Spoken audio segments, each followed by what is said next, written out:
Hello and welcome to the program Dialogue on Catholic Television of Nigeria. Dialogue is a program that is sponsored by Missio Internationale, a program that we use to promote peaceful coexistence in our society and how to promote fraternity between the two dominant religions of Nigeria, talking about Islamic religion, most Christian religion, and even Judaism. The three Abrahamic religion is what we try to bring together to be united under one umbrella. Today, we are going to be focusing on the young people, the youth, and how their activities can promote peace building and tolerance among themselves. My name is Tony Abba, and it is my pleasure to say welcome to the program. The topic today is youth capacity for peace building, and I will be talking to two gentlemen, two young men who have also been participating in youth activities across the country. To my right hand side, we have Ambassador Abdul Baba Number three. Dambature. Ambassador Abdul Dambature, he is the speaker, Arewa Youth Assembly for Good Leadership. Sir, you're welcome to the program. Thank you for having me. I will also have somebody from the National Youth Council, Comrade Ricky Nwadiofor. He is the National Deputy Secretary, National Youth Council of Nigeria. Sir, you're welcome to the program. It's my pleasure to be here. Yes, when we talk of youth and young people, we know the vibrancy that is inherent in young people. They have all the energies, and then if not properly channeled, it could lead to a different situation that will not promote peace that we all always desire. Now, I will start from you. How do you think the youth and young people can channel their energy to promote peace and enhance peace building in our society? Uh, First of all, let me appreciate you for having me here. Uh, on behalf of the Northern Nigerian youth, I must have to sincerely appreciate you and your team. Secondly, if I may uh, answer what you said right now, I will first of all quote from my leader and role model, Barack Obama, the former American vice president. He once said, and I quote, a society that did not provide for the youth cannot protect the rich. You heard that very clear. So if the youth do not have someone they look up as a role model, if the youth did not have a very good background, a very good society where they can showcase their talent, what do you expect than to see them moving around becoming talks? But if the youth can have a soft landing where they can they can see good things for themselves, where they will have challenge. Most especially if you look at Nigerian youth today, we are vibrant youth compared to other African countries. So I think whenever we have a very good environment, we will showcase our talent. And it's left for us, the youth, to use whatsoever the government gave us, or the platform the government gave us, or our family gave us to be a very good ambassador. The reason why I said so, we have uh, a family that guides us. We still have a religion that still guides us. If we go by it, I think we will have a very good society, and our family will be proud of us. Okay, now is it from his statement he's talking about role model and the need for youth to have somebody they look up to. Do you think that the problem now is the lack of role model in Nigeria? Because in every crisis you see, majority of perpetrators are young people. If you go to the prison, majority of the people there are young people. Is it the lack of mentorship and lack of role model that is the problem? Oh, well, I would say partly it is, and the partly has a majority of the percentage. It is. You talked about prison. The other day, National Youth Council of Nigeria visited the Correctional Center headquarters, and we were made to understand that the 85% of the inmates there are youth. And then when you check out the causes of their incarceration, or the causes that led them there, you'll find out that some of them actually had good background. Peer pressure changed them. Some of them actually had good role model they looked up to, but then the society again changed them. In the family, like he said, the family is the first role model. Religion is another role model. Somebody born into Christianity from day one and has a good parent, has good parents who nurture the child into the same religion. For example, I'm talking about Christianity. You get baptized, you get nurtured and go to catechism. The parents are already the role model guiding the child growing up. The same thing I think with Islam. Somebody born into Islam, the parents are there, the Quran is there, they go to mosque, they are guided. These are primary role models. Then we have the societal role models. This is exactly what we lack in Nigeria. I often give example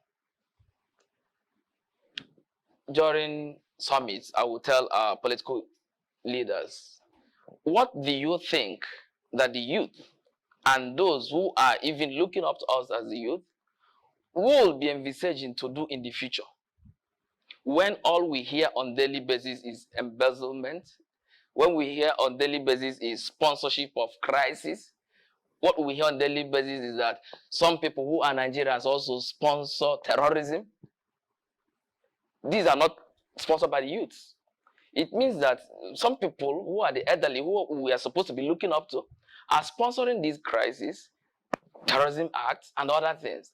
And when they are being sponsored, then the youth will be like, it's like there is something and a gold mine inside there, that at the point when they grow up to that, they delve into it too.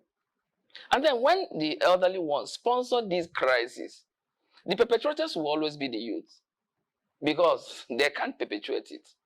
The youth have the vitality to do that.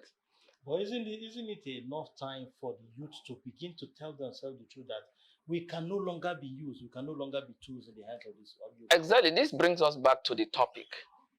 Youth, as probably I will rephrase, as the agents of peace building, capacity peace building. Now, the time has come. I'll be speaking under the auspices of National Youth Council of Nigeria. What we preach now is, it's youth o'clock. That enough is enough. Let's not look onto the majority who are towing the wrong path. Let's look onto even the minority who are doing the right thing. That if we follow the minority doing the right thing, with our demography, we'll have the highest number. When you talk about Nigerian population, 200 something million, we'll have above 120 something Nigerian youth inside that population. So our demography is more than 60 to 65%. And this is the highest in Africa. Let me not say in the whole world, but people are saying that in the whole world, this is the highest demography of youth. So if we have that percentage, and then we follow the minority will now have the strength, because if we channel our strength, this vitality and the number we have to the minority that do the right thing, we will now rephrase and do the correct thing. Now, what do we do? Enough of political crisis. Enough of terrorism crisis. Enough of religious crisis. I can remember some years back when there was a religious crisis. There was a religious crisis in Jos, Sokoto. There was one in Kano. So many religious crises coming up. I think there was one in Kaduna too. If you watch the clips and find those who do it, they're the youths who did them. But the truth be told, it was not spoiled or sponsored by the youth. The same elders who reap from the fruits of whatever the youth do, the good fruits will be reaped by them, the bad fruits will be reaped by the youth. And that is one of the things that make us sensitize the youth. Remember, the good fruits, the fruits or the gain from this crisis will be reaped by the elders. Who reap the bad ones is the youth. How do they reap the bad ones? Those who sustain injuries during the crisis will be the youth. Those who will be killed during the crisis will be the youth. Those who suffer from the crisis, the after effects of the crisis in the society. For example, if you burn the whole of Wuse, the youth who go to markets, the youth who go to shops will not go again. So who are those who are going to have the experience the after effects of the crisis? The same the youths. So it is time to say enough is enough, that we should be the agents of peace building. We should be the agents of building bridge across the ethnic groups. Why I love this program is that it brings on board different religions and it brings on board different tribes. For example, the speaker here has been a good friend. He's from the north, I'm from the southeast. But then we started having a handshake years back, getting to 10 years now. He preaches peace in his own side. I preach peace from my own side. And then if we have number of youths doing that, knowing the fact that when we extend handshake across board, but across religion, across ethnicity, across cultural backgrounds, we will be able to make Nigeria a better place. I think I hear you loud and clear, but now the question is that I think the blame is not put on the table of the elders from your own statements, from what you've been able to narrate. The youths are only but tools in the hands of the elders. In the hands of the elders. But now the question will be, these elders, where are they from? Are they from the moon? Because they are the product of our society. If our society produces this kind of elders, then what is wrong with our society? At what point do you think we have gotten it wrong? No, like I said earlier, when you are coming up as a young man, there are some certain people you look up to as a role model. So, and whenever you get it wrong, if you are seeing the wrong people as your role model, that is where the society will keep on destroying. You have a very corrupt society. For example, let me say our political leaders, because those are the only ones who has the responsibility to bring along everybody on board. But the politicians of our country today, or let me say, our modern politicians today, the only things they look up is their pocket and their interest. They don't choose the youth by competent. So you see, this is where we get it wrong. By the time that Mr. A is more competent to handle the right positions, they now bring Mr. B to come and replace him. You see, this is where things get wrong. And by the time you keep on having those kind of mistake, or let me say this intentional mistake they normally used to do because of their interest, then the society keep on being corrupt. The society keep on being destroyed by them politicians. Last day before yesterday, I was watching a news, a handing over of inauguration of an African president, one of our African presidents, Senegal. Yes, wow. Senegal voted a president 44 years old, a very young man to be their president. Then how do you do that? Sir, you only achieve that when you have a very good platform to showcase that. Let me just tell you the truth. Senegal did that because their leaders give them a platform. There is a way, there is a certain, let me say, a certain platform or a stable society for them to vote a young people into the right positions. As I am today, I am the leader of Northern Nigerian Youth. If you said we should vote the right leader, sir, let me not say it, let me not hide it. We can't. You know why? Because at least now, we are looking for survival. We just want to survive.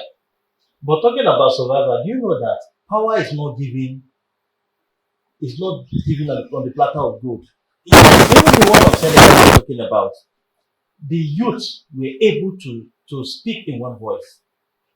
They were able to say, we don't want this anymore. Sir, you can speak when your mouth is open. By the time your mouth is closed, you can't speak. I I grown up seeing my great grandparent in the north or hearing about them in the north. The only thing we, the youth, inherit in the north is study and going to the farm. That was the reason why we go along with this name Almajiri. The meaning of Almajiri is student. We go to school. Whenever we came back from school, we go to farm and do our farm, do our little business. At it is today, sir. You can't do both things I mentioned. You can't go to school in the north. You can't go to farm. So where is the platform?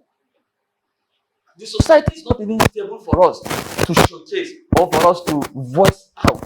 It is only when you have the strength. As it is, a young man that is looking for a way to survive, a way to eat it. Then how is he going to speak? That was the reason why I appreciate your platform. If we will have a people like you coming up, bringing out people together, at least we will achieve, we will be in a position of Senegal today. And I'm telling you, if Nigerian will be in a position of Senegal today, Senegalese today, African will be safe. Because Nigerian is the mouthpiece of Africa. Whenever Nigerian is out of this corruption, whenever Nigerian is out of this bad leadership, I tell you, between God and man, Africa will be free. So, on my own point, Nigerian youth, we don't have the platform because they do not even give us the directive or the support for us to even come up. There is not any political party in Nigeria today I'm telling you, sir, that will give you a presidential form to go and contest free or with 10,000 naira. As it is, I'm telling you. Well, that is true actually, but we're going to be taking a short break. When we come back, we will continue because there is this saying that the youths themselves are the enemies of themselves because the politicians have devised a way of divide and rule. But when we come back, we will continue from there. Dear viewers, the program is still Dialogue on Catholic Television of Nigeria, and we have been discussing the youth capacity in peace building. We'll be right back. Please stay tuned. Don't go away.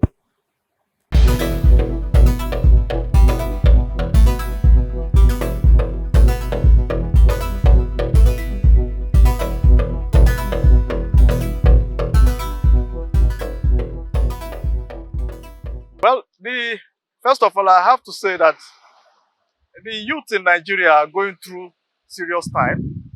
A difficult time in the sense that what we as parents, as government, as a society, even as faith, as religious faith, should give them guidance and the direction. We are failing in that cause. But I really commend the Nigerian youth for their perseverance, for their resilience in trying to continue, especially those who believe in God, who believe in the nation, who believe in doing the right thing. We commend them. I will continue to ask them to keep on doing those things. But then, coming to your question, the youth in Nigeria, I suggest and I advise them to continue to see peace as the only way to survive in our society. We are living in a very dynamic society, a tense society where we are having a lot of challenges, especially when it comes to dividends of democracy, the leadership delivering the dividends of democracy. But then, if the youth in this country wants to call the government to account, they should do it peacefully, because without peace, even what we are demanding from government for the youth of this nation cannot come to pass. So just like the recent protest that was conducted, from my own angle, I see the youth in this country conducted themselves peacefully, and we commend them. We continue to ask them that whatever the situation is, they should approach the government through dialogue. And also, personally, I will advise that spirituality should be the forefront, because in recent time there are a lot of decadence, the society decadence. This idea of get rich quick, the Yahoo thing and other things that is mostly rampant with Nigerian youths. For us that are older generation, we feel uncomfortable with this development, and that is why we are calling on religious organizations to step up their endeavor in order to redirect the thinking mind, the thinking perspective of our youth towards spirituality, towards righteousness. Although in this contemporary time, these two words, spirituality and righteousness, might look old school, but without this, a nation cannot thrive. So the idea of get rich quick, travel abroad, and drug trafficking and all this is rampant with the youth. With effort from the religious organization, these things will be a thing of the past. And also, I also admonish the religious organization, both Christian and Muslim, to emphasize on the need to use peace as a means of solving problem, especially among the youth. Because in Nigeria, as far as I'm concerned, youth makes up about 70% of Nigerians' population right now. We take it or we leave it. So we need to redirect the energy of this populace to a positive thing so that the nation can thrive. Well, I would say the youth, well, of recent, they are beginning to wake up from their slumber. But before now, they were not playing any major role because the youth are the ones the politicians are still using to stabilize the country, causing chaos here and there. But recently, with this protest, I think they're beginning to realize that, like they say, the future of Nigeria lies in the hands of the youth. And so, if we keep quiet and allow these elderly ones who are politicians to decide on the fate of the country and that of the youth, it's not going to go well. So, of recent, like I said, they are beginning to wake up. So if they continue like this, by doing positive things in the near future, the reverse will be the case. Like the country will improve and the peace and stability will begin to see it manifest. So that is my take on that. Actually, I will start with this. There was a time we had a protest, and that protest was part of the thing that youths used to enhance peace to this nation.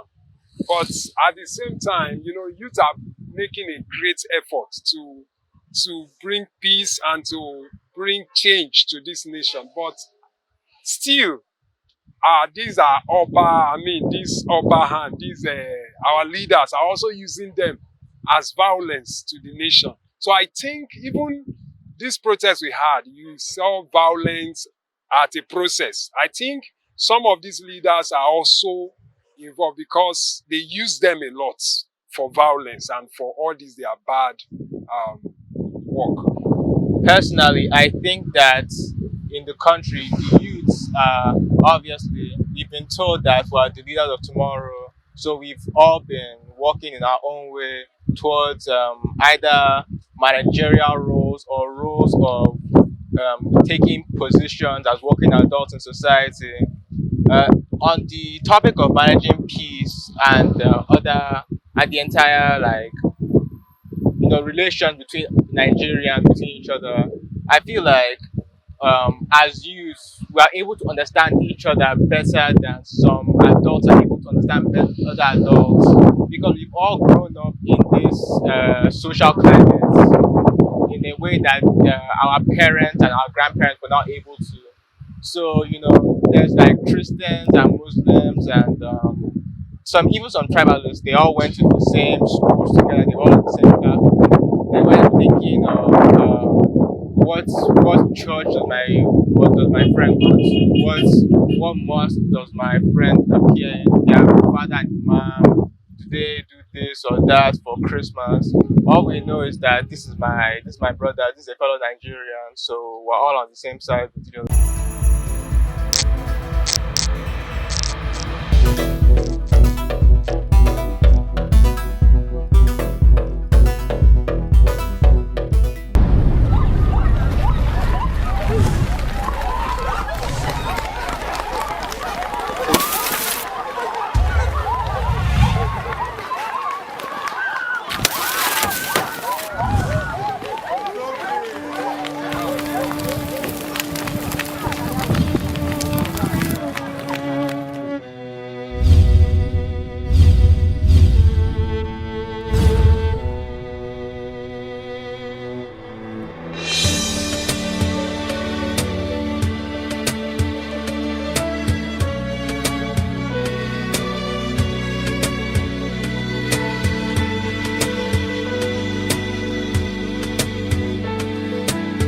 Woke up to an eerie morning, the children playing. No sounds of greetings, one neighbor to another. Oh, it's quiet and gloomy. Please don't live here no more. No more. Can't believe how much we've hurt each other. Can't believe the damage we've done. Brothers hurting brothers, neighbor harming neighbor. Children grieving for their parents, hacked down before their time. Oh, I can't go out. I don't know who to trust. Fever's just the other of the day. Is this the way we want to live? Oh. With peace we don't have to grieve. When peace reigns, fear goes out the door. With peace we can work out our differences. Put an end to all the hate. With peace we don't have to grieve. When peace reigns, fear goes out the door. With peace we can work out our differences. Put an end to all the hate. Oh, I know you were hurt. The blow you've been down, so yeah. Cuts deep like a knife, but we mustn't pay it back in kind.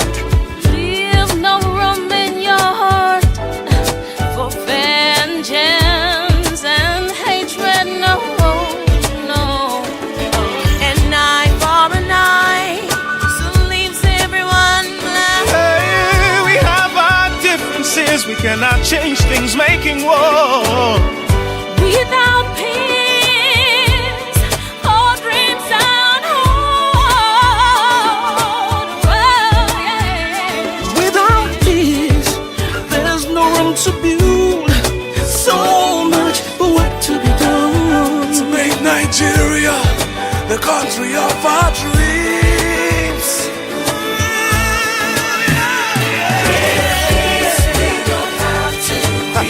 With peace, with peace. When peace reigns, fear goes out the door.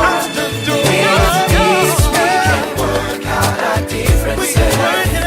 Put an end to all the hate. With peace we don't have to grieve.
Yeah, welcome viewers. We are just joining us. The program is Dialogue on Catholic Television of Nigeria, and today we have been discussing youth capacity for peace building. And I have two gentlemen in the studio with whom we have been discussing for the past 15 minutes. Like before we went on break, we were talking about the possibility of young people galvanizing themselves, coming together, and forming a formidable force to take power and use it for the betterment of the society. Since the existing platform cannot save us, they cannot provide for us what we need to move forward, just like the Senegal example. How do you think we can achieve this? Prior to the time we went for break, you said something. You quoted a saying that youth are the enemies of themselves. Yes. The truth be told, in the last election, we also had some platforms where one or two young persons came out to vie for positions of the president. Unfortunately, the tools you mentioned, you only mentioned one, but I'll tell you categorically that our politicians make use of two tools to remain where they are and hold us continuous hostage. They hold us in continuous hostage. How do they do it? Two tools. One, they have decided to weaponize poverty. There you go. Two, they have decided to divide us along the ethnic lines and religious lines. That's divide and rule. And then to weaponize poverty. My brother here mentioned the fact that somebody who is struggling to find something to eat just once in a day. I've been into sensitization. Sensitizing the youth, that's the job of National Youth Council. During the last election, we did a lot of sensitization. But sometimes you face the truth, the hard truth, one-on-one. And some youths will tell you, bro, you are telling us not to collect that 5,000 on that election day to vote the wrong person. Bros, I have not seen 5,000 in a couple of, complete 5,000 in a couple of 2, 3, 4, 5 months. Somebody who has not seen complete 5,000 naira in a couple of 4 to 5 months. And on that day, he's presented with 5,000 naira. It takes special grace of the Almighty to make the person say no to that 5,000 naira. He will tell you, okay, after all, even if I refuse this 5,000 and vote the right person, then my vote will not count. And they'll still give it to the person they want. So why wouldn't I collect this 5,000 and let them go and do what they want? But then also, the notion is wrong. Because they rig and rig perfectly well because most people do not vote during the elections. For example, if the youth come out en masse and vote, if the margin is too much, they can't rig. If the margin of the candidate of the youth is much, with, for example, over 1 million or 2 million, they can't rig. They can only rig 500,000, 600,000, 200,000, 50,000.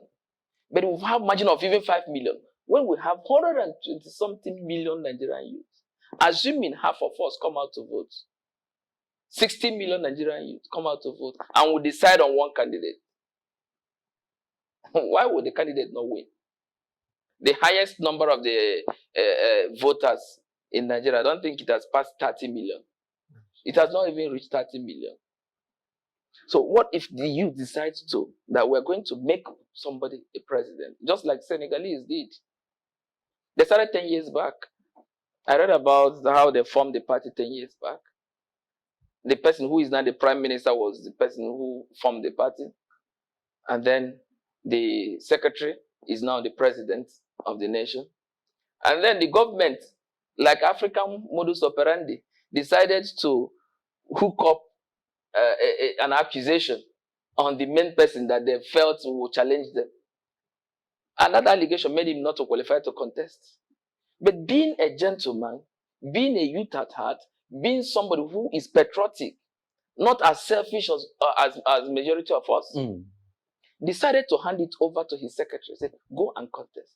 Some of us in Nigeria would say, if it's not me, no another person now. Since the government has decided to, I must come and contest. And they will use that allegation and disqualify that party. But he was intelligent enough. He was humane enough. He was patriotic enough, understanding. Handed it over to the secretary. The secretary contested and they won. And the secretary, being humane enough, also appointed him as the prime minister. Some of us who are selfish, after winning, will run back to Godfather. Imagine some people who won on the platform of Labour Party, young persons, that the Nigerian youth decided to vote into House of Assembly. Those political, I'll call them political morons. They decided to switch back to other major parties. In Enugu State, all of them switched over. And I told them, the Ohoro is not yet Ohoro, that's what we'll say. Yeah. Come next election, maybe they're thinking of, okay, with the power of incumbency, that is going to be, all of them are all true. They are PDP. All of them, okay, they were going to take them in the next election. It's going to be a lie. Because this past election taught us many lessons that we can actually do something. Though I will also tell you the truth, some people got discouraged after the election. I know a number of persons who have told him that they are not going to vote again in the next election. That for the first time they came out to vote. But then normally what I tell them is, if you don't come out again, you will witness worse Nigeria. Come out more than you came out the other time. This time, come out more prepared. Carry 3 persons. Join yourself. Come out. You only came out by yourself. The next election, carry 3 persons. That the next one is not going to be easy for them to read. So we can do it. Okay, dear viewers, this is where we are going to be dropping the anchor on this program, Dialogue on Catholic Television of Nigeria. And we have discussed issues that has to do with youth capacity in peace building with 2 gentlemen in the studio. Ambassador Abdul Dambature, who is the speaker of Arewa Youth for Good Leadership, and he has been able to do justice to that. And we also have somebody from the National Youth Council, Comrade Ricky Nwajiofo, the National Deputy Secretary of National Youth Council.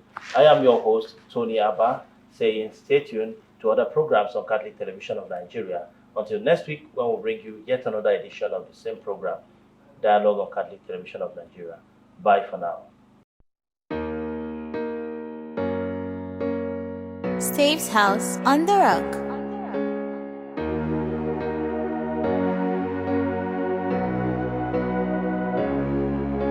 Thank you for my life. I thank you for the peace. I thank you for the love that you showed to me at least. There is none like you. That's why I live for you. You're the one who made me to see another day. You're the air that I breathe, the song that I sing. You're the one that I live for, my Lord and my King. Oh, oh, oh. Abba, Baba, Abba, Abba, oh, Baba, Abba, hey. Abba, Baba, Abba, Abba, oh, Baba, Abba, Abba, Abba, miemi sosonu wegi sabolu, Baba, hey, mago nie makwemele, hey, Abba, miemi sosonu wegi sabolu. Baba, hey, Mahoni, Mahwemele, Baba. You're the greatest God. I lift your name up. You're the one who made me to be a king and priest. For it is your grace that shines on my face. I'm a product of your mercy, 'cause you shed your blood for me. You're the air that I breathe, the song that I sing.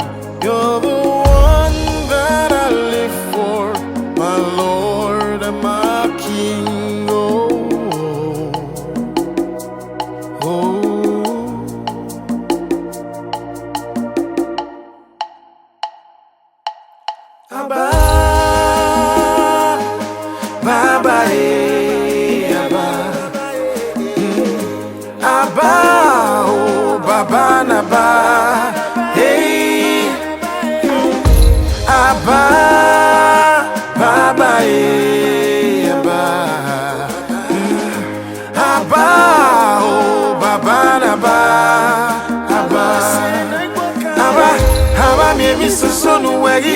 sabolu baba hey magoni makwemele hey aba mi sosonu wegi sabolu baba hey magoni makwemele aba. Thank you for my life. Steve's House on the Rock.